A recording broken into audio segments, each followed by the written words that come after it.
Bien, bonjour mes amis, donc une fois de plus nous voilà réunis. Je veux vous remercier parce que je vois qu'il y a beaucoup de personnes parmi vous qui sont très fidèles, ce qui est très agréable. Donc ça montre que finalement, même si on dit de temps en temps quelques horreurs, bon, vous n'êtes pas trop choqués, mais aujourd'hui vous allez en entendre d'autres. Bon, c'est un petit peu la marque de fabrique de ce que nous faisons.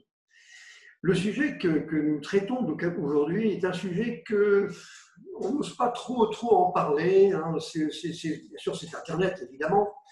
Mais on va dire, le fil rouge, ça va être la compréhension donc, des backbones, ce qu'on va appeler la dorsale d'Internet. Comment ça marche, ce truc? Avec quelles lignes? Qui les vend? Qui les loue? Mais en même temps, il y a un deuxième volet dans cette présentation qui est beaucoup plus politique cette fois-ci, qui est un peu une récrimination contre, on va dire, l'impérialisme américain et puis le piège qui me semble se refermer sur nous, qui nous précipitons aujourd'hui sans trop de précautions vers une infrastructure qui, bien sûr, est intéressante et s'améliore, mais qui est une infrastructure qui est une infrastructure largement américaine. Alors, je ne fais pas de politique, je ne prends pas parti. Simplement, moi, je me place au niveau d'une entreprise. Une entreprise se doit d'un petit peu de savoir vers quoi elle va, quels sont les risques qu'elle prend, parce qu'on ne sait pas ce qui pourrait se produire s'il y avait en particulier la fin de la neutralité qui était reportée sur l'ensemble des pays, et si finalement Internet devenait quelque chose de payant. Je n'ai jamais cru au côté humaniste d'Internet. C'est très gentil de dire ça, c'est merveilleux, tout le monde peut se connecter, quel que soit notre pays, notre origine, mais tout ça, de mon point de vue, c'est vrai que c'est un peu vrai, mais la finalité d'Internet, c'est pas ça. La finalité d'Internet, je vous le montrerai un peu plus loin, c'est quand même un énorme fromage.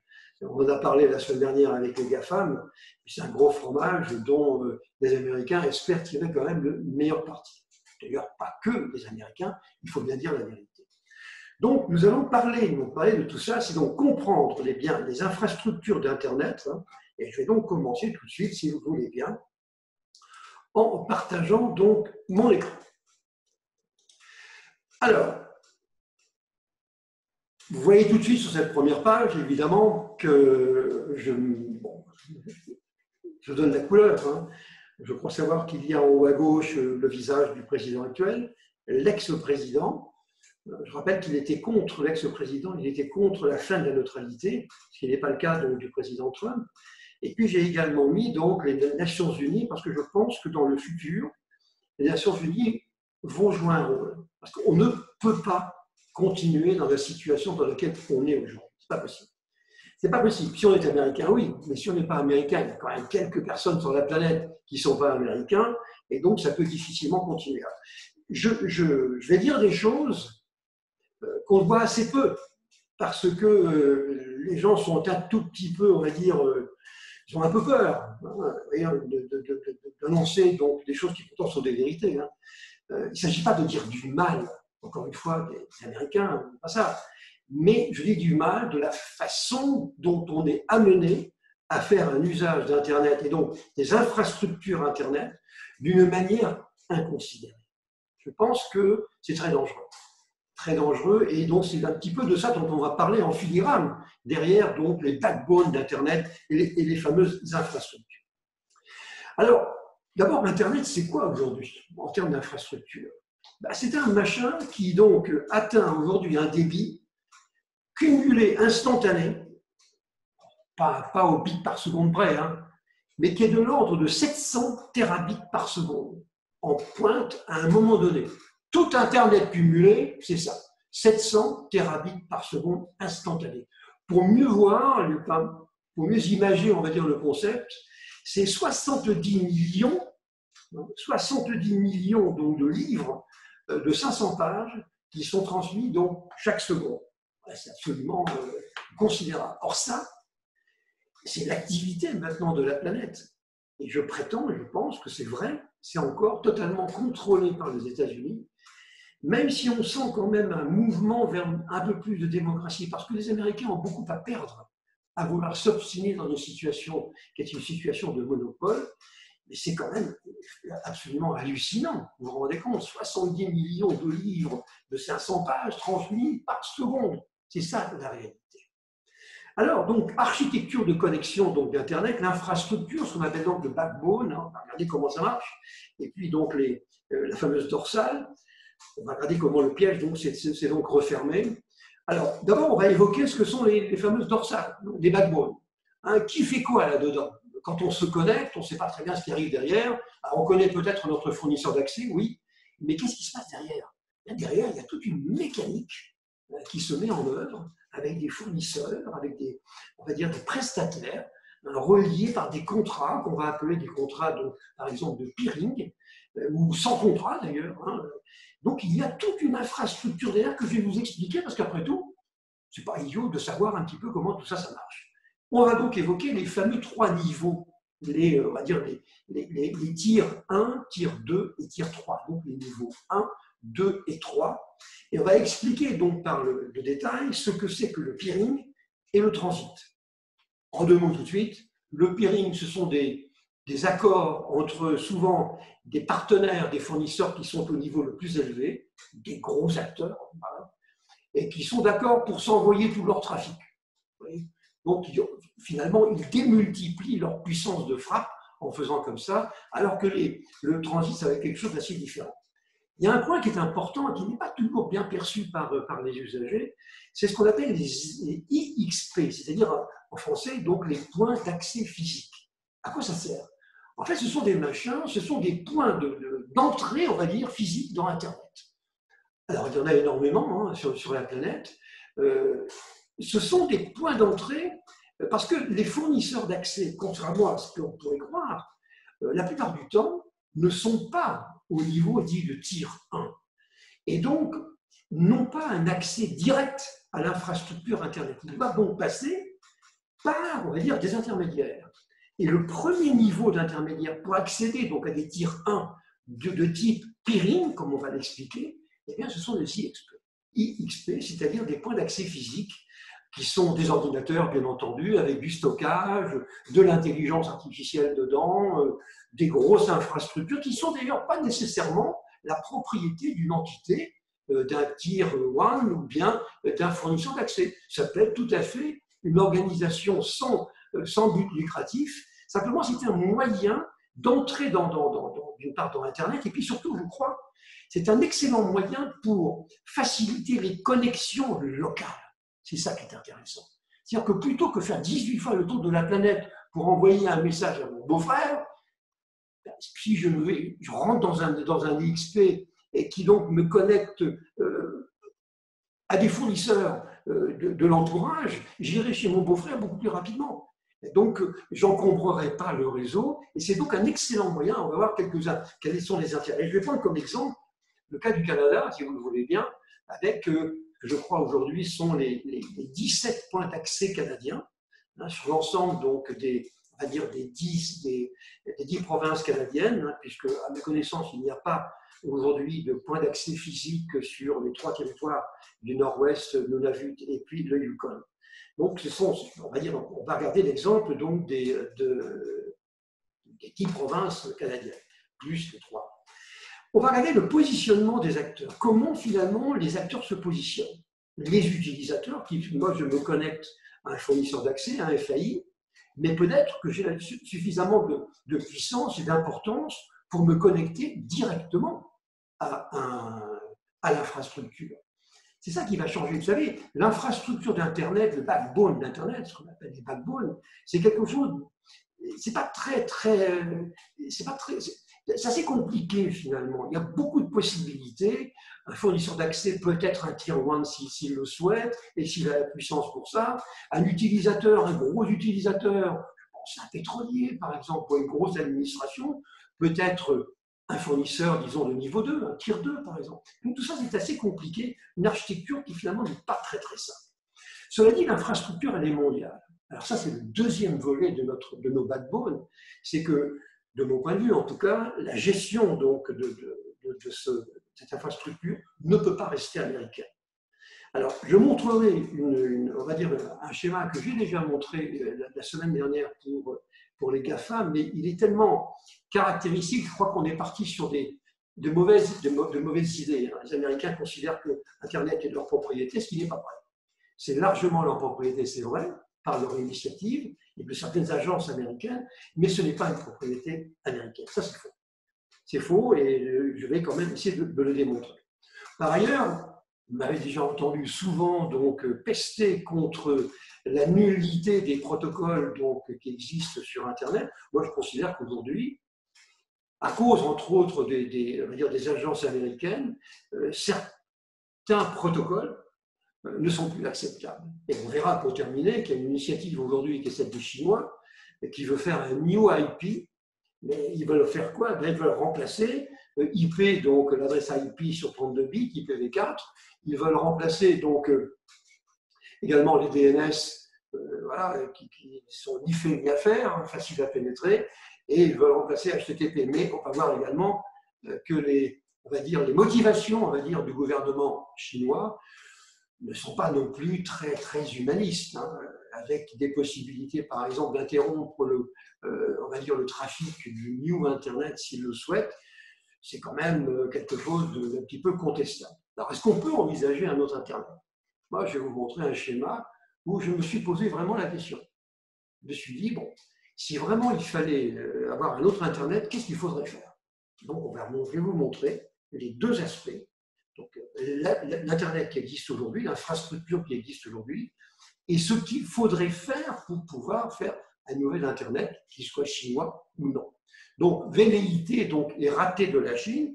Et moi, je pense, mais très sincèrement, qu'il n'y a pas d'autre solution dans le futur pour administrer les infrastructures et les backbones d'Internet que de confier ça à un organisme qui probablement est plus indépendant que les pays, en l'occurrence l'ONU. Après tout, pourquoi pas? L'ONU est déjà tout à fait en phase avec beaucoup on va dire, et on lui a confié en tout cas la gestion et l'administration d'un certain nombre de grands projets. Je vois pourquoi il ne le ferait pas également pour Internet. Je préférais que ce soit l'ONU plutôt qu'une agence, l'IANA, l'ICANN, une agence qui, même si elle dépend d'une université américaine, c'est quand même une université, c'est quand même une agence US. Donc on va regarder tout ça, on va essayer vraiment d'expliquer par le détail donc finalement comment tout ça, ça marche. Alors, première chose donc il faut dire, je crois qu'il y a aujourd'hui, ça on ne le dit jamais assez, il y a trois grandes faiblesses sur Internet. D'abord, il y a la faiblesse au niveau donc, des infrastructures. Je trouve que les infrastructures, la répartition en tout cas de ces infrastructures est tout à fait inégale. Je citais il y a un instant donc, le cas du Canada. Bien sûr, vous le connaissez bien. C'est vrai que dans le Nunavut, dans le Yukon, dans le territoire du Nord-Ouest, la densité d'habitants au kilomètre carré est moins élevée qu'à New York. Ça, on est bien d'accord. Sauf que ce sont quand même... Il n'y a rien là-bas. Il n'y a strictement rien. Mais on pourrait transcrire ce constat en France, par exemple. En France, il y a encore aujourd'hui des zones très blanches, très belles, d'accord, mais il n'y a pas de point d'accès, il n'y a pas de moyen finalement de se connecter dans des conditions qui soient à peu près acceptables. Ça, je trouve que c'est pas logique. C'est pas logique. Et quand on voit, finalement, quand on regarde quelles sont on va dire les tentatives qu'on voit actuellement, entre autres avec notre ami donc, Elon Musk et puis son réseau donc, de satellites, ils disent tous c'est pour réduire les zones blanches. Moi, je ne crois pas. C'est d'abord pour faire du business. C'est vrai que ça va réduire les zones blanches, mais c'est d'abord pour faire du business. Donc il ne faut pas être hypocrite. Je crois qu'il y a un vrai problème aujourd'hui de répartition, en tout cas très inégale, donc des infrastructures. La gestion des ressources, hein, ces fameuses ressources, elle est quand même très américanisée. Je vais vous montrer ce que dit l'Internet Society, c'est-à-dire en fait l'organisme, je ne dis pas qui gère tout Internet, mais qui a un œil sur beaucoup de choses dans Internet. On va voir un peu qui fait quoi exactement dans ces infrastructures Internet. On va voir que la plupart du temps, ce sont des organismes d'obédience américaine. Encore une fois, je ne les conteste pas fondamentalement. Je suis simplement gêné de dire, je m'engage dans une direction, et je m'engage, mais je suis un petit peu pris au piège et pris en otage par une administration qui pourrait ne pas reconnaître le droit des non-américains. Je le dis avec des petites fleurs. Hein. Donc la gestion des ressources, je crois qu'il y a donc, c'est très embêtant parce qu'il y a un énorme danger aujourd'hui de dépendance de la technologie américaine. Et je maintiens que cette technologie que l'on trouve sur Internet, la IP et les autres, elle est mauvaise. Elle est mauvaise. Elle date maintenant de 30 ans. Je veux dire, il y a quand même des choses nouvelles aujourd'hui. Les protocoles IP sur 128 bits ne sont pas encore totalement répartis, ils ne sont quand même pas totalement installés. Pareil pour TCP, c'est une bêtise hallucinante, c'est n'importe quoi ce protocole-là.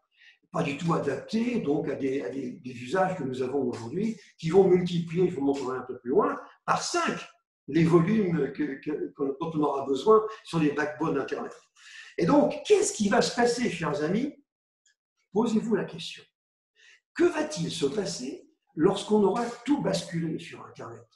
La santé, l'administration, la gestion des entreprises, le commerce, la planète, cette fois-ci, va être dépendante. Et là, je vous garantis que le piège va se refermer. Et là, à ce moment-là, Internet va devenir payant. C'est une certitude. C'est comme ça. Vous comprenez, je vais le montrer un peu plus loin, c'est un gros fromage, Internet.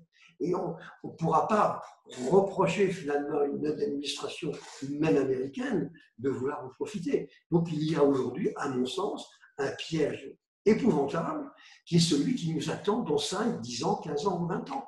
Il ne faut pas faire l'autruche. Et malheureusement, les Américains n'ont pas en face d'eux de force de persuasion, de force de pouvoir suffisante. Les Chinois sont trop chinois, c'est le cas de le dire, hein, et les Européens ne sont pas présents. Les Japonais, on ne les voit pas, ou très peu. Et donc finalement, les Américains sont pratiquement seuls en scène et continuent aujourd'hui, on va dire, de nous imposer ou de nous suggérer, hein, pour ne pas être trop méchant, donc des choses qui peut-être ne nous plaisent pas. Donc je crois que ça va être très embêtant dans quelques années et on ne fait que anticiper un tout petit peu aujourd'hui sur ce qui va se passer dans quelques temps. Les protocoles d'usage, est-ce qu'on peut donc imaginer de les changer? C'est ce que je vais vous montrer un peu plus loin, hein, pour vous dire que c'est pourri, c'est vrai. Pourri de chez pourri. Mais on ne peut rien y faire. C'est trop tard. Il aurait fallu y penser plus tôt. Malheureusement, maintenant, je ne vois pas comment on va pouvoir s'en sortir. Bien. Alors, une fois que j'ai fait ce petit panorama, donc on va dire très optimiste, vous voyez, de la situation, regardons donc les infrastructures. Alors, pour bien comprendre ce qui se passe, et surtout pour bien comprendre que c'est un réseau, finalement, qui est un réseau commercial, qui va devenir très commercial, Internet, il faut regarder les origines. À l'origine, donc tout à fait au début, au cœur donc, de ce qui ne s'appelait pas encore Internet, hein, c'était ARPANET, il n'y avait pas de véritable réseau. Et donc, il a fallu en construire un. En construire un, c'était un véritable réseau, hein, qui a remplacé celui qu'il y avait dans ARPANET, et donc qui a donc permis donc de se connecter, c'était ça qui était intéressant, de se connecter avec n'importe quelle machine à n'importe quel serveur. Je rappelle quand même une chose que les jeunes d'aujourd'hui ne connaissent pas, forcément, ils n'ont pas connu, c'est qu'il y a quelques années, vous ne pouviez vous connecter sur un serveur IBM que si vous aviez un terminal IBM, et pas autrement. Et à mon avis, l'un des bienfaits qu'a amené ARPANET, donc au début, et donc bien sûr Internet après, c'est le fait que l'authentification du terminal qui est au bout de la ligne ne se faisait plus au niveau physique, au niveau 2, hein, au niveau MAC, au niveau liaison, du modèle donc OSI, mais au niveau 3, c'est-à-dire logique, c'est-à-dire quelque chose que l'on met, qu'on va inscrire finalement dans la machine. Et c'est cette adresse IP donc, qui est importante et qui a changé beaucoup de choses. Alors, c'était donc une compagnie, une structure qui s'appelle la NSF, donc National Science Foundation, donc une structure donc, américaine, qui, elle, en 1985, a créé un réseau qui s'est appelé NSF-Net. Mais la NSF est un organisme qui était là pour promouvoir, on va dire, la technologie. Entre parenthèses, américaine, c'est vrai. Mais pour promouvoir la technologie. Ce n'était pas uniquement l'informatique, c'était vrai également pour la santé ou d'autres choses. Et donc, ce qu'avait fait donc, cette NSF, ça a été de construire donc, un réseau, donc NSFNet, un backbone, c'est un véritable backbone de réseau sur le protocole ARPANET, dont les puristes vous diront comme moi que ce n'était pas le meilleur qu'il y avait sur la planète. Donc, je rappelle quand même qu'à cette époque-là, tout au moins, bon, quand il a fallu choisir après des protocoles un peu intelligents dans les années 80, il y avait un choix à faire entre le fameux protocole X25 qu'on trouvait plutôt en Europe et puis le protocole, disons, datagram sans accusé de réception que préconisaient les Américains et qui existait donc sur ARPANET. Il y avait donc un choix à faire entre les deux et je pense que le choix qui a été fait était mauvais. Et on en paye les conséquences aujourd'hui parce qu'en termes de sécurité, c'est une véritable catastrophe. Donc, et donc, vous voyez, pour revenir donc sur cette NSF, ils ont créé donc un backbone, et ce backbone, pour la première fois, reliait donc des réseaux entre eux. C'était ça l'origine donc de cette affaire. Dans le même temps, vous voyez, donc, c'était quoi d'abord ces fameux réseaux? Bien, c'était des réseaux d'universités, des réseaux de centres de recherche, des réseaux militaires, des réseaux qui existaient mais qui n'avaient pas nécessairement une imprimature publique. Ça pouvait être donc des réseaux joufflus, c'est vrai, mais des réseaux qu'il fallait donc interconnecter pour constituer ce que l'on va donc appeler un backbone, c'est-à-dire une infrastructure ou une dorsale, si vous préférez, donc un moyen de communiquer, ce qu'on appelait donc maintenant Internet. Bien. Dans le même temps, donc vous voyez, avec cette initiative qui a été faite par la NSF, c'était donc 85, dans le même temps, donc des réseaux régionaux sont apparus. Donc, pour relier, donc, c'était, je vous dis, c'était pour plein de choses. Hein. Il y a eu de plus en plus donc, de services qui sont apparus avec des réseaux. Le succès a été foudroyant, absolument foudroyant. Et les premiers opérateurs donc, américains qui se sont branchés sur le fameux backbone, ça a été Sprint et MCI, et puis tout le monde ensuite est arrivé après. Voilà. Et donc, quelques années après, la NSF s'est retirée. Hein, donc, le réseau NSFNet s'est retiré, et les compagnies commerciales et opérateurs ont pris la relève. Alors, si vous voulez, pendant très longtemps, c'était plutôt quelque chose d'une obédience, on va dire, publique. À partir, on va dire, de ces années-là, 85-90, ce sont les commerciaux, donc les fournisseurs d'accès, les opérateurs de très haut niveau, donc qui vendent leurs bandes passantes, qui ont donc pris en quelque sorte le pouvoir. En fait, ce qui s'est passé, c'est que ça a été donc le fait de relier plusieurs backbones entre eux. C'est pour ça qu'aujourd'hui, on dira qu'il n'y a pas un backbone Internet, mais il y en a toute une série qui viennent donc de ces opérateurs, des fameux transporteurs ou carriers américains. Bon.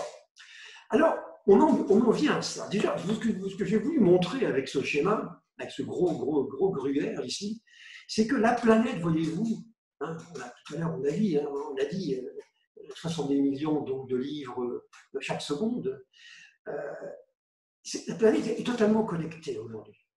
Et ça se connecte par différents moyens donc, de connexion, que sont les fibres optiques, que sont les réseaux sans fil à très grande vitesse, 5G donc, et 6G maintenant. C'est un réseau totalement interconnecté. Bon. Mais, je suis convaincu, encore une fois, je le dirai un petit peu plus loin, je suis convaincu que ce n'est pas un réseau humaniste.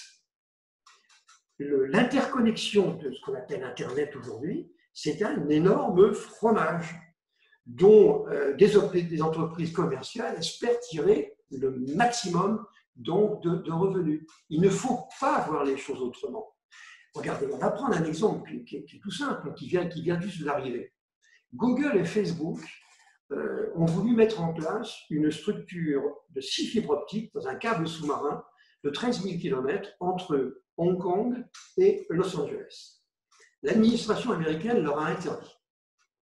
Partant, la FCC américaine a dit que, c'était un prétexte bidon, a dit que ça mettait en péril la sécurité américaine. Moi, je pense que ça met plutôt en péril la tranquillité des poissons, mais à part ça. Mais pourquoi? Parce que le fait de créer donc un lien avec Hong Kong, vous créez un lien avec la Chine.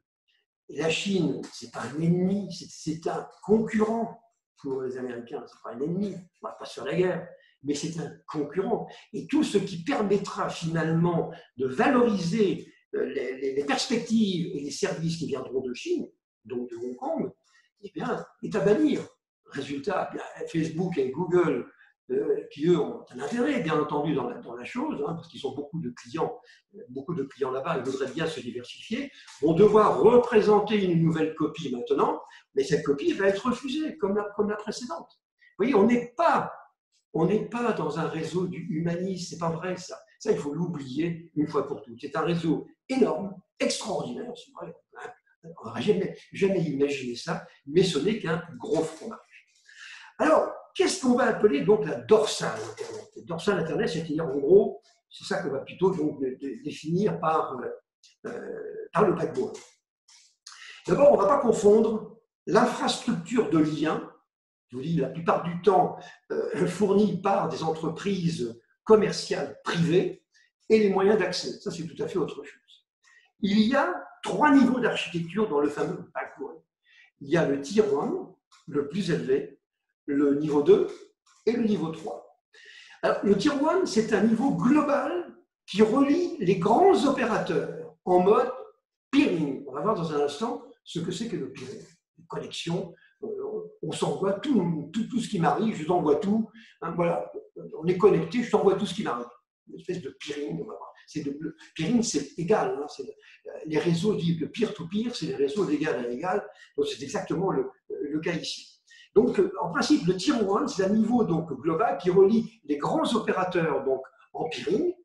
Le niveau régional, le niveau 2, lui, donc, il est plutôt plus régional, hein. Ce sera plutôt des fournisseurs d'accès, mais on va dire peut-être des fournisseurs d'accès un peu joufflus aussi. Des fournisseurs d'accès quand même qui ont même quand même de la présence, hein, pas des tout petits.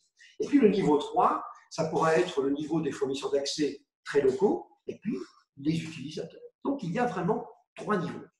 Alors, le tier 1, donc, c'est une infrastructure de backbone qui est constituée par des liens de fibre optique à très très haut débit. Regardez par exemple le cas donc, de Google et de Facebook, malheureusement pour l'instant ne devrait pas se faire. Chacun des câbles, des 6 câbles que constitue donc la connexion de 13 000 km, c'est 144 terabits par seconde. 144 terabits par seconde. C'est-à-dire à peu près la capacité de supporter 20% du trafic mondial de pointe. Alors évidemment, ce n'est pas une fibre optique qu'on va acheter chez le quincaillier du coin. C'est une fibre optique dite monomode, extrêmement petite, très très fine, que seuls quelques chimistes sont capables de produire dans le monde. Et plus d'ailleurs le diamètre des fibres optiques est petit, plus il est faible, plus la vitesse est importante.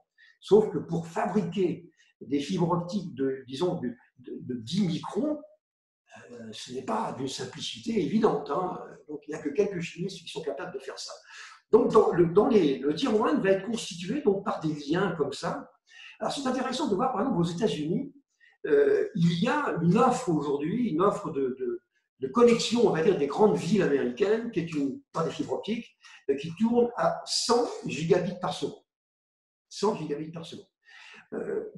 Ça va changer bientôt et les connexions se feront sur ces backbones Internet à des vitesses qui probablement vont monter à 400 et à 800 gigabits par seconde, c'est-à-dire qu'on va approcher maintenant le terabit par seconde pour relier finalement des villes entre elles et relier qui des tiers 2 en général, donc, qui sont donc on va dire des professionnels, mais au niveau donc, local. Donc des fibres optiques. Et vous trouvez donc parmi les prestataires commerciaux donc, qui gèrent ce backbone, eh bien, les grands noms donc, des télécoms, mais pas tous. D'ailleurs, on pourrait se poser des questions sur le fait que tout le monde n'est pas, un candidat n'est pas automatiquement accepté. Vous voyez, il y a quand même une espèce de vérification ou de contrôle pour s'assurer qu'il est bien du niveau suffisant. Mais qu'est-ce qui décide ça? Ce sont les Américains. Voilà. Donc on trouve par exemple AT&T évidemment, on trouve CenturyLink, on trouve Cogent qui est bien connu, Pour les Allemands, on a Deutsche Telekom. Pour les Français, on va avoir Orange, on aura GTT, on va avoir NTT, donc au Japon, hein, NTT Communication, on aura Sprint, on aura Telia qui est extrêmement présent en Italie, on aura Telecom Italia, on aura Neo Telecom, Zayo Group. Bon, on a peut-être une trentaine, on va dire, de grands opérateurs qui constituent ce qui apparaît ici à droite en jaune, c'est-à-dire le Tier 1. Et donc, ce sont des points d'entrée, enfin, ce sont des fournisseurs donc, qui sont reliés entre eux et qui constituent, et c'est ça que l'on appelle la dorsale Internet et le backbone Internet, et qui constituent donc l'autoroute, on peut appeler ça comme ça, hein, l'autoroute auquel va se connecter le reste du monde. C'est là que ça se situe. Et donc, vous en avez à peu près une trentaine. Alors, il est évident qu'on a tout intérêt donc, à faire partie de ce groupement, on va dire, privilégié, mais ce n'est pas d'une évidence totale. Hein. Tout le monde ne pourra pas le faire. Du point de vue maintenant des équipements, à ce niveau-là, on va dire de routage, on est quand même sur des routeurs extrêmement rapides, hein, qui sont fabriqués, bon, je l'ai indiqué ici, par Cisco, par Extreme Networks, par Huawei, malgré ce qu'on dit des Américains, Juniper, donc Nokia, etc. Et ils utilisent un protocole qui est un protocole qui s'appelle BGP, qui n'est pas nouveau, hein, mais qui a une caractéristique, c'est un protocole de routage qui est fondé sur TCP/IP. Et d'ailleurs, pendant longtemps, il a été le seul protocole de routage qui était fondé donc sur, on va dire, ce protocole de niveau 4 que constitue donc TCP. Bon. Et donc, ça permet donc d'acheminer et de router, car l'objectif, il est bien là, de router le trafic entre les différents membres du Tier 1. Et quand on arrive au destinataire, eh bien, lui, il va descendre l'arborescence pour aller chez votre beau-frère. Voilà. Bien. Le niveau 2, lui, il concerne des opérateurs de plus petite taille. Alors, il n'y a pas de définition précise. Un opérateur qui fait moins de temps de bits par seconde est de niveau 1 ou de niveau 2, ça n'existe pas. C'est une espèce de découpage un petit peu à la louche. Hein. Mais en fait, il n'y a pas tellement finalement d'incohérence. Hein. On ne retrouve effectivement que les très gros opérateurs au niveau les plus élevés. Alors, les fournisseurs de niveau 2, là, c'est un petit peu différent. Ils ne fonctionneront pas toujours, ou pas seulement en tout cas par le mode peering, que je vais expliquer maintenant. Ils vont fonctionner par des techniques de transit. Le transit étant un contrat passé avec un autre opérateur pour qu'il puisse acheminer le trafic que je vais lui envoyer, hein, dans le web, pour atteindre donc le backbone. Le peering et le transit sont deux choses tout à fait différentes. Et puis, quant à l'opérateur ou l'utilisateur de niveau 3, là, c'est bien sûr les entreprises et les consommateurs qui permettent donc d'accéder donc à Internet, qui n'ont pas d'accès direct donc à la dorsale Internet. Ils passent des contrats, vous le faites comme moi, donc avec des fournisseurs d'accès qui sont de niveau régional, niveau 2 en général, mais le niveau régional, c'est un pays, hein. Ce n'est pas nécessairement la région de Montréal ou la région parisienne, c'est pas ça. Hein. Ça peut être régional par rapport, disons, au Tier 1. Donc, sur la partie droite, ce que vous voyez, ici sur ce schéma, vous voyez donc en jaune le backbone, le véritable backbone, donc, qui est constitué par, on le voit ici, 3 Tier 1. Ils sont connectés par des liaisons ici, on le voit, qui sont des liaisons assurées, c'est du peering, que je vais vous expliquer. Certains, on va dire, clients privilégiés sont effectivement connectés directement à des, on va dire, à des points d'entrée de type Tier 1. Le Tier 2, donc c'est le niveau d'en dessous, ici je vous en ai présenté 6, ils peuvent être connectés directement donc, au Tier 1, d'ailleurs ils sont connectés directement au Tier 1, mais entre eux, ils peuvent avoir également, et c'est ce qui est montré ici, des relations, on va dire, de peering. Je peux très bien me mettre d'accord avec tel Tier 2 mais voilà, qui se trouve du côté en Suède, par exemple, parce que j'ai des clients là-bas, eh bien, je vais lui envoyer mon trafic pour que lui puisse les distribuer aux clients qui sont des clients suédois. Vous voyez, ce sont des compromis, on va dire, des arrangements, on va dire, commerciaux. Hein, voilà. Et puis, quand au Tier 3, on le voit en bas, là, il n'y aura plus de peering. On aura donc des connexions directes qui se feront directement sur le niveau 2 ou sur le niveau 1. C'est ça, le backbone Internet. Et finalement, backbone d'Internet, de mon point de vue en tout cas, c'est plutôt le Tier 1, mais on peut leur associer également les Tier 2. De toute façon, on voit que la tendance d'aujourd'hui, c'est quand même la montée en puissance donc, de Tier 2 qui voudrait bien devenir donc, des Tier 1. Mais la dorsale Internet et le backbone, ce n'est rien d'autre que ça. Alors, je vous donne quelques explications sur ce que sont le transit, la hiérarchie, c'est vrai, le transit, et puis le peering. Le transit, c'est une prestation qui est proposée par un fournisseur, ici ce qu'on appelle un système autonome, un EAS, à un autre fournisseur pour acheminer le trafic vers ou en provenance de ce client. C'est un contrat, c'est ce qui est montré ici. Donc j'ai un contrat avec un fournisseur pour des raisons très diverses et variées. C'est une opération purement commerciale.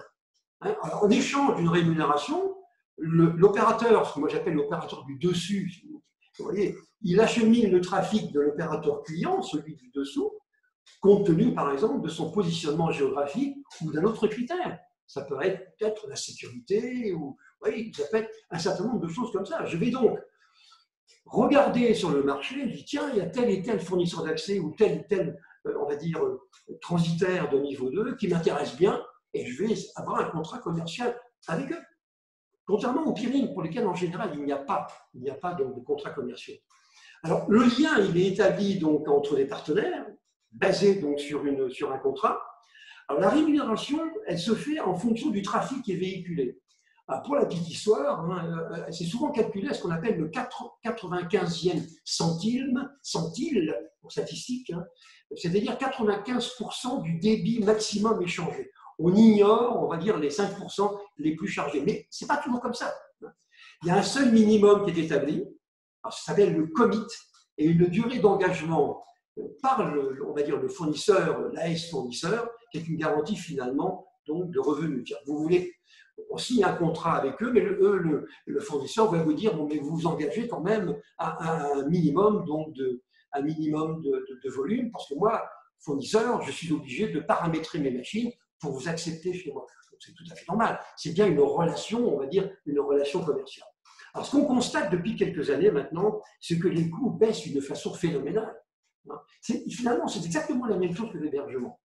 Maintenant, ça ne vaut plus grand-chose. Un contrat de transit entre deux opérateurs, ou entre un fournisseur d'accès et puis un opérateur, ça ne coûte pratiquement plus rien. Exactement comme un hébergement qu'on faisait payer autrefois 5 000 $ et qui coûte aujourd'hui 10 $. C'est exactement la même problématique. Donc vous voyez, transit, c'est un contrat commercial. Ce n'est pas la même chose que le peering. Le peering, donc, qui concerne surtout, mais il n'y a pas que ça, donc qui concerne surtout donc, le Tier 1, c'est un accord entre deux opérateurs de niveau élevé qui vont y trouver un intérêt mutuel. Par exemple, ça pourrait être une extension géographique, je vous l'ai dit tout à l'heure, on va dire une famille de clients particuliers. Au fond, ça revient à constituer une couche réseau au-dessus, très rapide, sans contrainte. Vous voyez, j'ai tous mes opérateurs, eh bien, je les relie entre eux. Je fais du peering, c'est-à-dire que je transfère les volumes, les trafics comme ça, sans contrainte. J'envoie tout ce que je reçois, je le réémets, et ça se fait entre, on va dire, opérateurs de très haut niveau, qui donc, comme ça, augmentent leur force de frappe. C'est ça le peering. Un lien de peering, c'est donc un accord entre opérateurs pour s'échanger donc le trafic de leurs réseaux respectifs. Et ça se fait généralement d'une manière symétrique, en principe. Alors, on dira que le peering, il est public lorsqu'il va passer par des IXP, c'est-à-dire des points d'entrée physiques, dont on va parler maintenant. On dira qu'il est privé lorsqu'il concernera des liens privés. À l'origine de ces affaires, le peering était en général gratuit. Il n'y avait même pas de contrat. On se téléphonait, et, bonjour Marcel, dis donc, je voudrais bien utiliser ton réseau AT&T, j'ai pas mal de choses à envoyer, parce que toi, tu es bien représenté du côté de la Colombie-Britannique, donc j'aimerais bien t'envoyer mon trafic. Oui, ok. Et même pas de contrat. Au début, c'était comme ça, et c'était gratuit. Chacun, finalement, y trouvant donc un petit peu son compte. Mais maintenant, c'est un petit peu différent, parce que on constate une certaine asymétrie, on va dire, dans les trafics qu'on voit aujourd'hui, certaines donc asymétries, ce qui fait que l'un des deux opérateurs va se sentir lésé. Donc on peut penser qu'il ne sera pas d'accord. Donc maintenant, il devient payant.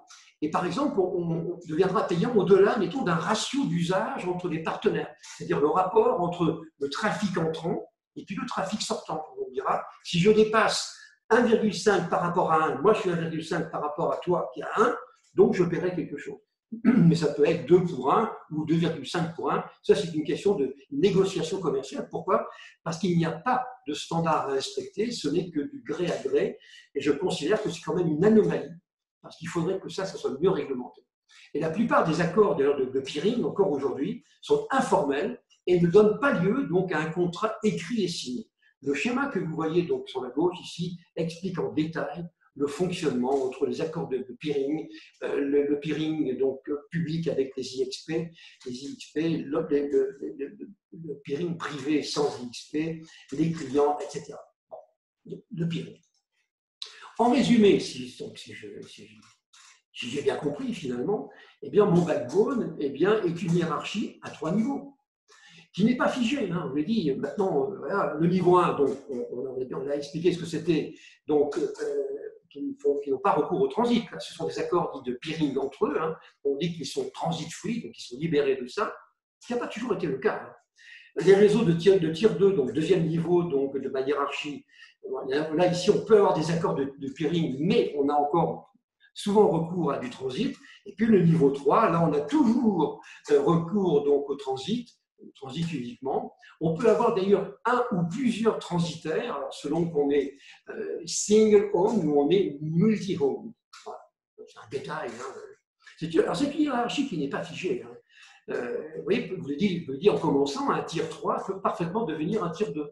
Un tier 2 peut faire du peering avec des tiers 1, mais en même temps devenir fournisseur de transit et avoir un statut de tier 1 s'il a des accords de peering avec l'ensemble des tiers 1. La tendance aujourd'hui est que les fournisseurs de contenu, les CDN, ou ce qu'on appellera aussi les FCA, c'est-à-dire les fournisseurs de contenu et d'applications, cherchent à être moins dépendants des tier 1. Et donc, ils veulent se doter de leurs propres ressources et se rapprocher du statut de tier 1. Et c'est en ça que c'est une hiérarchie qui n'est pas donc figée et qui, à mon sens, va beaucoup changer dans les années qui viennent. J'en viens donc au point d'accès physique. Point d'accès physique, dont je vais dire ce qu'on appelle donc des IXP, donc des points d'accès physique en anglais, ou bien des GIX, deux dénominations. Ce sont des points d'entrée physique dans Internet. La planète en est couverte. Alors, ce sont des nœuds d'échange, des points d'échange, d'entrée. Alors, qu'est-ce que vous avez là-dedans? Vous avez des switches, hein, vous avez des routeurs à très haut débit qui permettent d'acheminer le trafic entre certains partenaires. Ça peut être local, ça peut être entre tier 1, tier 1 donc public, des fournisseurs d'accès, quelques grands clients. Et on l'a dit, le protocole utilisé, c'est le protocole BGP qui est fondé sur l'usage de TCP. Alors, ces fameux points d'interconnexion, les points d'entrée dans le réseau physique Internet, sont souvent la propriété de certains tiers. Parfois, c'est à but non lucratif, des fois on en trouve dans des universités. Il n'y a pas de règle. Hein. On peut penser également qu'un grand client ou un fournisseur d'accès qui est connecté donc, à un AXP, donc propriétaire de tel tier 1, peut considérer que c'est un fil à la patte, que c'est inadmissible et que c'est une dépendance qui n'est pas acceptable. Alors, quels sont les avantages? Les avantages de passer par un XP, d'abord, ça permet d'optimiser les coûts.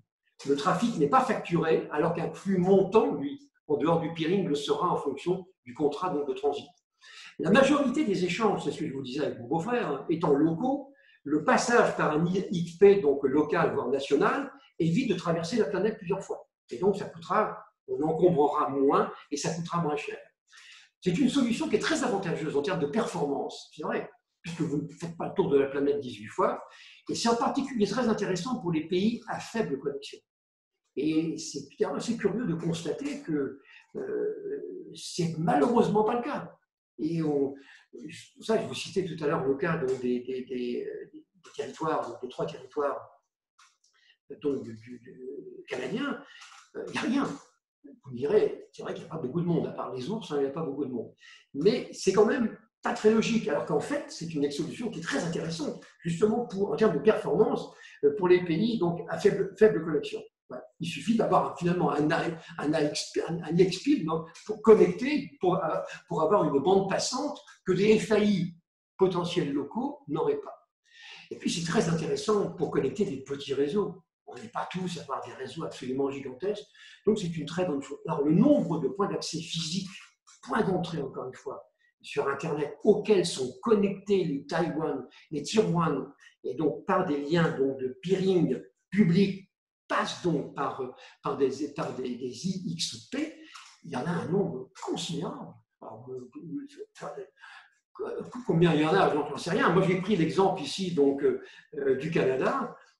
Aux dernières nouvelles, il semblerait qu'il y ait 17 donc, points d'entrée à la société donc, ici, maintenant, à la fin 2020. Alors, évidemment, vous les trouvez sur cette carte avec les points noirs. Alors, évidemment, à Toronto, il y en a 3. À Ottawa, vous en avez 3. Bon, à Vancouver, vous en avez 3. Vous en avez également un à Moncton et un à Calgary. Mais dès que vous montez un peu, là, il n'y a plus grand-chose. Hein. Il y en a un à Halifax également. Mais sur les 3, les territoires du nord-ouest, le Yukon et puis le Nunavut, il n'y a rien. Il n'y a rien. Alors peut-être que ça va changer par la suite. Donc il y en a 17. Donc, ça dépend des pays. Il y a des pays pour lesquels vous en avez énormément. Mais il n'y a pas de règle, encore une fois. Mais c'est un bon moyen, on va dire, d'améliorer les performances du backbone, les performances de l'infrastructure. Un pays qui est efficace sur le plan Internet et sur le plan de l'infrastructure est souvent couvert d'une grande densité d'IXP. Bien.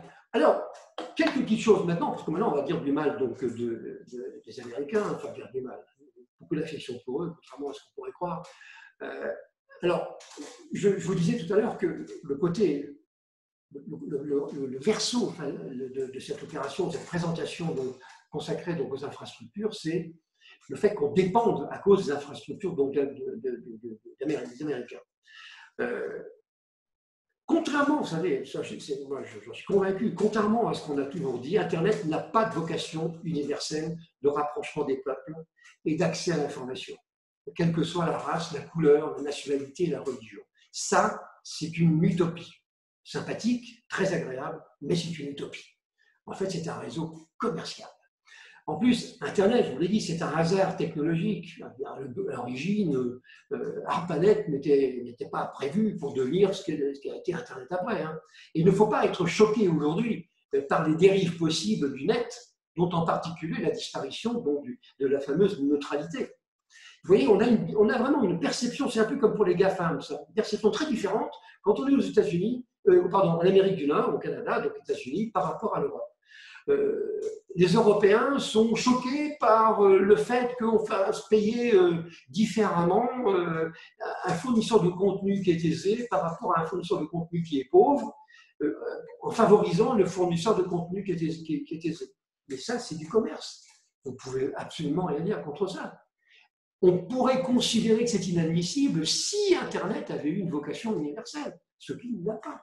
C'est une merveille, c'est vrai, mais il n'y a pas une vocation humaniste. Voyez, et le fait de vouloir toujours faire tout gratuitement, je pense que c'est une erreur. Et regardez bien ici ce que j'ai montré, vous avez dû ces jours-ci bien remarquer que quand vous vous connectez sur Wikipédia, vous recevez ce message, voyez, à tous nos lecteurs, c'est peut-être gênant, mais n'ignorez pas ce message et on vous demande quelques dollars et quelques euros. Ce qui est légitime, Wikipédia est une merveille, je ne dis pas le contraire, mais la gratuité est une erreur. C'est une erreur absolue. Et donc, encore une fois, perception très différente selon qu'on est en Amérique du Nord et puis en Europe. Et surtout avec le président Trump qui, lui, a cassé tout ce qu'avait donc imaginé le président Obama avant. Alors ça, je vous l'avais déjà montré, donc je ne vais pas insister là-dessus. Mon idée, c'est que je crois que Internet n'appartient pas, les infrastructures d'Internet n'appartiennent pas aux Américains. Et j'ai représenté ici un petit peu tous les intervenants qui existent dans le monde Internet. Alors, on a déjà présenté ça, donc c'était la semaine dernière. Alors, il y a des opérateurs étrangers, il y a ceux qui possèdent des backbones de Tier 1, il y a des centres historiques américains qui sont connectés à Internet. Vous voyez ici, en fonction, on va dire, de l'intervenant, si c'est une vocation plus universelle, et là on voit donc le symbole de l'ONU, ou c'est purement américain. Ben, vous voyez quand même qu'il y a pas mal d'endroits, il y en a 4 exactement, qui sont quand même plutôt à vocation universelle. Hein, voilà. Et donc, je ne crois pas que ce soit une propriété américaine, mais malheureusement, le piège s'est refermé et c'est tout comme. Regardez l'écosystème d'Internet, c'est quand même assez hallucinant. Ça, c'est ce qui est proposé, ce qui est montré par Internet Society, l'organisme qui n'a pas de pouvoir hiérarchique par rapport à tout ça, mais vous voyez l'écosystème Internet, ce qu'il est. Alors, vous avez toutes les fonctions qui sont représentées ici, le développement des standards, ça concerne un certain nombre d'organismes, vous voyez, donc, qui sont là. Alors, bien sûr, vous trouvez des organismes étrangers, mais W3C, que je sache, ce n'est pas un organisme international, c'est un organisme américain, même s'il a été créé à l'origine par un Européen. Le président actuel est un Européen, qui est Berners-Lee. Les systèmes d'adressage et d'attribution donc des noms de domaine, vous voyez, l'ICANN, les RIR, les fonctions IANA, l'attribution des TLB de premier et deuxième niveau, désolé, mais on est quand même tout à fait aux États-Unis. Hein. Tout ce qui est politique, finalement, développement, la politique globale, on va dire, le respect, on va dire, des contraintes au niveau régional ou national, vous trouvez là-dedans les gouvernements, les États américains, des institutions multilatérales. Enfin, je pourrais regarder ça pour tout. Vous voyez, donc on est quand même dans une structure qui est extrêmement américaine. Alors, je ne dis pas que ça ne marche pas, je dis simplement que c'est compliqué de faire avancer. Et quand nous disons, nous, que les protocoles Internet sont nullissimes, il n'y a pas beaucoup d'écho. On nous dit non, c'est pas vrai. Moi, je considère que c'est pourtant la réalité. Et ce que veulent faire les Chinois, c'est bien ça. Alors, imaginez un nouvel Internet. Vous avez sur ce schéma, finalement, ce qu'il faudrait faire. Je suis parti du client qui est en bas. Hein. Alors, tout ce qui est vert, là, on est sur du traditionnel. Alors, on est sur vert et bleu, on est sur du traditionnel à gauche, ici. On marche quoi sur le poste de travail de départ, j'ai quoi? Eh bien, j'ai une adresse IP, j'ai une adresse MAC physique, Ethernet, si je suis connecté à un réseau Ethernet. Je suis branché sur un fournisseur d'accès qui lui-même a une adresse IP, il a un DNS, bon. Et donc, ce routeur, finalement, les routeurs du fournisseur d'accès, vont passer sur toute la planète pour atteindre quoi? Eh bien, pour atteindre d'autres domaines où se trouveront donc les correspondants. Et on voit ici que tout est basé sur IP, sur TCP, sur adresse MAC. S'il fallait, imaginez une seconde, s'il fallait faire un autre Internet, il faudrait remplacer l'adressage IP par une autre adresse logique. Une nouvelle adresse logique. Il faudrait remplacer les DNS non pas par le DNS sec, plus sécurisé, mais par quelque chose de différent. Parce qu'en plus, on est motivé par ça. Il faudrait que tous les protocoles de routage que l'on utilise soient adaptés, ou au moins compatibles avec ces nouveaux systèmes. Et, voyez, et puis à l'arrivée, eh bien, il faudrait doubler. C'est-à-dire que les systèmes soient capables de reconnaître les anciens comme les nouveaux. Attendez, mais c'est totalement impensable. C'est impensable. C'est ce qu'il faudrait faire. L'erreur originelle que nous avons commise, c'était de partir sur des protocoles qui étaient mauvais, en 1983-84. Et en plus, du protocole d'ARPANET, qui était un protocole de routage qui n'était pas bien fait, sans accusé de réception. Mais maintenant, on en paye la note.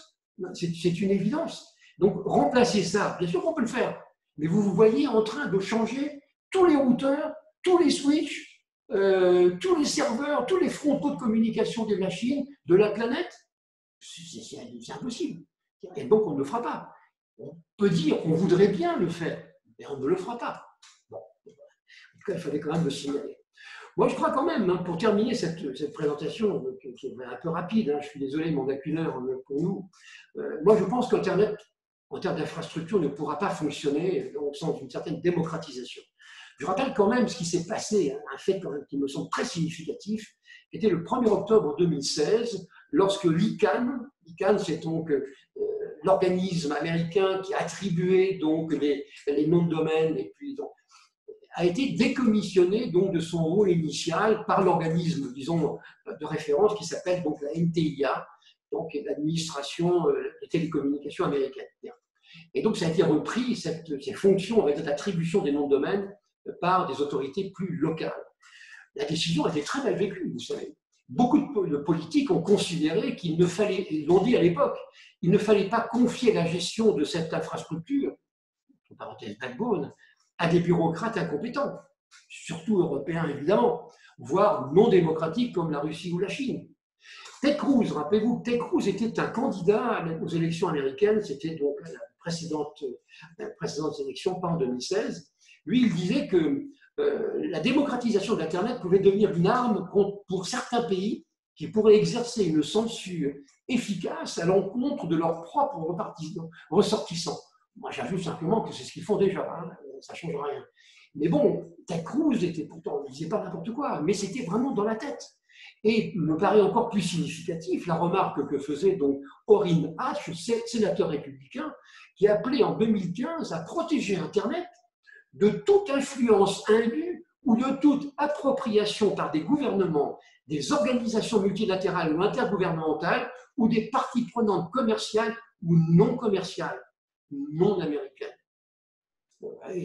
Et certains sénateurs, au même moment, ont estimé qu'il fallait interdire tout financement à la NTIA qui avait osé ouvrir la boîte de Pandore.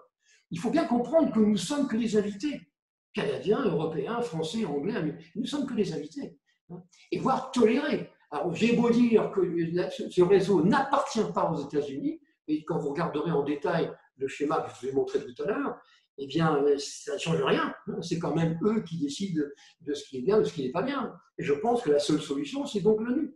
Encore une fois, ça fait partie donc de ses recommandations, hein, et de son travail. Alors, les Chinois, vous avez pu remarquer en ce moment qu'il y a quelques petites tensions entre, on va dire, entre les Américains et les Chinois, que j'ai essayé de montrer d'ailleurs avec cette image que je trouve très amusante. On sent vraiment une entente très cordiale entre le président Trump et le président donc, chinois. C'est vraiment, ça n'a pas l'air très gai, hein, leur réunion. Hein. Et ça rappelle d'ailleurs l'entente cordiale franco-britannique au début du siècle. Bon, les relations manifestement sont très mauvaises. La Chine, il faut savoir, a toujours eu des velléités d'indépendance vis-à-vis de la technologie occidentale, ça c'est vrai. C'est vrai pour les centrales nucléaires, c'est vrai pour l'avionique, c'est vrai pour la télévision avec l'équivalent donc du protocole de compression MPEG-2. Et donc il propose un nouveau protocole, bien sûr New IP, et il est proposé ce protocole à l'ITU, qui est donc un organisme international. C'est une volonté politique, bien entendu, hein, parce qu'on trouve là-dedans China Unicom et China Telecom, qui sont en fait des entreprises d'État. Ils sont appuyés par la Russie et l'Arabie Saoudite. On se demande bien ce que fait l'Arabie Saoudite là-dedans. Et c'est Huawei qui est le bras séculier de l'entente pour les aspects techniques, donc de montage, on va dire, d'une infrastructure et d'un backbone, Internet, indépendant et incompatible. Mais alors, quand on regarde dans le détail, en fait, les Chinois et Huawei proposent une refonte dite de haut en bas, parce qu'ils considèrent, là je suis d'accord avec eux, que tout est, enfin, beaucoup de choses sont mauvaises quand on gratte un tout petit peu sur Internet. Il y a plein de choses qui sont très bien, mais nous qui sommes techniciens, on se heurte quand même à des problèmes de sécurité quand même, qui sont quand même assez graves. Et il y a un organisme qui est une société de cybersécurité qui s'appelle Oxford Information, donc qui a dit qu'en regardant bien ce qu'il y avait dans le New IP, eh bien, ça permettait donc en fait aux Chinois d'assurer un meilleur contrôle des flux et des intervenants. Autrement dit, c'est les vieux démons qui réapparaissent. C'est donc une fameuse shutdown commande qui permet d'interrompre, dès qu'on le veut, un trafic qui pourrait ne pas plaire. Avec un nouveau système d'adressage qui n'est ni une refonte de l'IP v4, ni IP v6. Alors, je pense que l'initiative est quand même intéressante, au moins en termes d'exemple, hein, mais à mon sens, elle n'a strictement aucune chance absolument d'aboutir. Alors, je termine avec ceci. Qu'est-ce qui va se passer? Mon avis. Je crois que la situation de mésentente actuelle, en termes d'infrastructure, ne pourra pas perdurer. Tout le monde va y perdre. Pas possible. Et même les Américains. Je pense que le niveau Tier 1 va se diversifier et se démocratiser. Il y aura de nouveaux entrants, des fournisseurs d'accès, des fournisseurs de contenu. Et la séparation sera de plus en plus floue avec les fameux telcos traditionnels carriers que l'on connaissait auparavant. Le backbone de transport, ça va devenir un marché, un véritable marché commercial, mais avec des règles qui seront plus strictes. Parce qu'on ne peut pas continuer éternellement dans le flou comme ça, en téléphonant, je t'envoie mon trafic. Ça ne marche pas. Les liens, on l'a dit, donc 400 et 800 gigabits vont donc se répandre aujourd'hui surtout donc au niveau, avec les niveaux 2, voire du terabit par seconde, qui va donc devenir la norme. Les accords de peering, à mon sens, et de transit seront mieux encadrés pour les infrastructures. Ils vont devoir respecter des contraintes réglementaires plus importantes. Je pense entre autres au respect de RGPD et puis l'équivalent américain ou canadien. Grâce au réseau satellitaire basse altitude, donc, et à la 5G et la 6G, on peut penser que la couverture Tier 1, donc peering public, en passant donc par des IPX, va augmenter et atteindre des zones nouvelles, mais pas pour des raisons humanistes, je l'ai dit, pour des questions donc commerciales.